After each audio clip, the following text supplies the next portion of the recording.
What's up, newsy people? I'm James Wells from Create Something Every Day, and today we're going to talk about the 2019 MacBook Pro.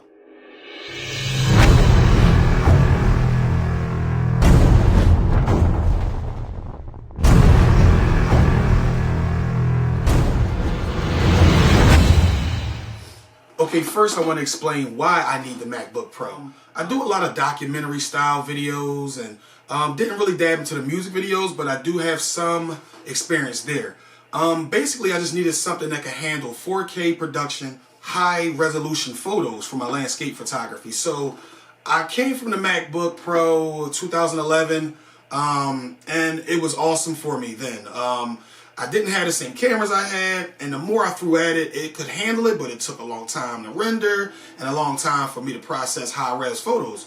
So with waiting and building and trying to, gain the revenue to be able to actually afford this new MacBook Pro, I was looking for the right product for me. This product might not be for you. You might not need as much horsepower inside your machine if you're not handling high resolution or 4K production, but it is good for all types of quality of production. And let me tell you why.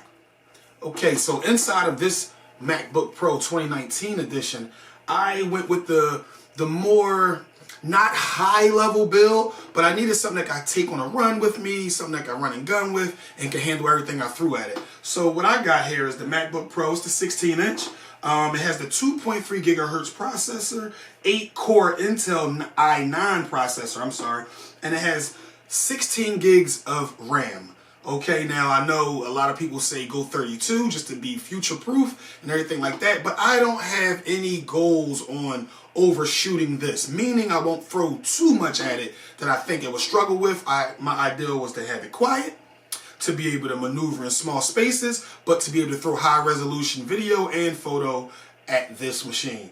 Okay, so in the graphics, I have the Intel UHD graphics 630, 1536 megabytes.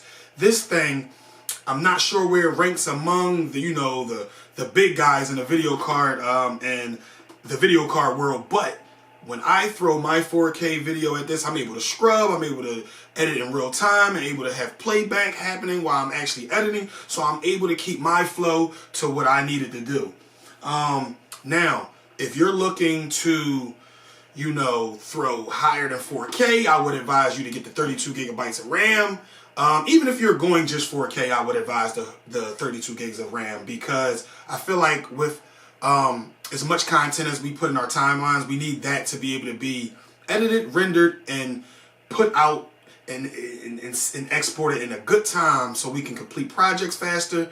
At the end of the day, that's our goal. This MacBook Pro 2019 edition has a terabyte storage hard drive inside of it. Now, I went with this just in case I need to dump a folder, or I need to excuse me, if I need to, export something huge. I know the computer itself can hold it, or the laptop itself can hold it until I put it to external memory. And that's specifically for me being in a field, and maybe I'm exporting from, or I'm importing from an SD card or a thumb drive. I need to be able to handle that, export it to the desktop so I can save it to export it to maybe a higher capacity memory source later. And when you're doing playback, see, I use Final Cut and DaVinci Resolve. You're able to see the way you have your clip stacked inside the touch bar, just to see, like, if you're a clutter editor, if you like to clutter and stack and do things in that manner, this allows you to see how your timeline looks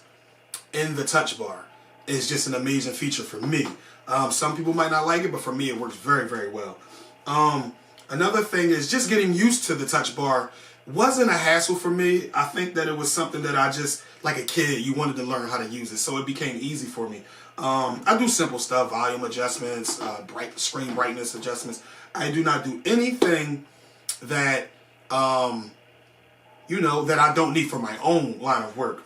I definitely recommend this for YouTubers, vloggers, people who travel, and people who create content on the go. This is just a beast. Okay, so I didn't want to hold up too much time. I just jumped on here to just say my thoughts on why I love the MacBook Pro 2019 edition. And I can't wait to really throw this thing into some real extreme work conditions. And 2020, we will be producing all of our YouTube videos from this machine here. So guys, I'm James Wells from Create Something Every Day. I hope you enjoyed. I know it wasn't very extensive with information, but I hope you enjoyed just the insight from a run and gun content creator as myself, because maybe this is suitable for you. Maybe you just need to know, what is this really something that you need? Because maybe it's not. But I waited almost 5-6 years to find a right machine for me. I didn't want to go PC because the form factor, I just wasn't used to editing on a PC. Yes, I do use Adobe products, but just editing on a PC, I feel more safe with Mac. That's just my personal opinion. Maybe you feel a little different. So maybe this is overkill for someone that is used to a PC or can build a PC.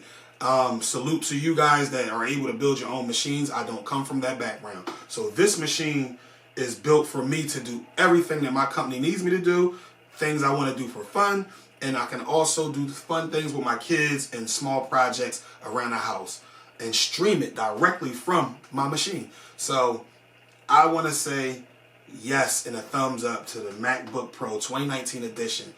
Get it for someone for a gift. Get it for yourself if you're inspired to be better than you were last year. Happy holidays, guys. From James Wells and Create Something Every Day. Thanks for joining us, and I'll see you soon.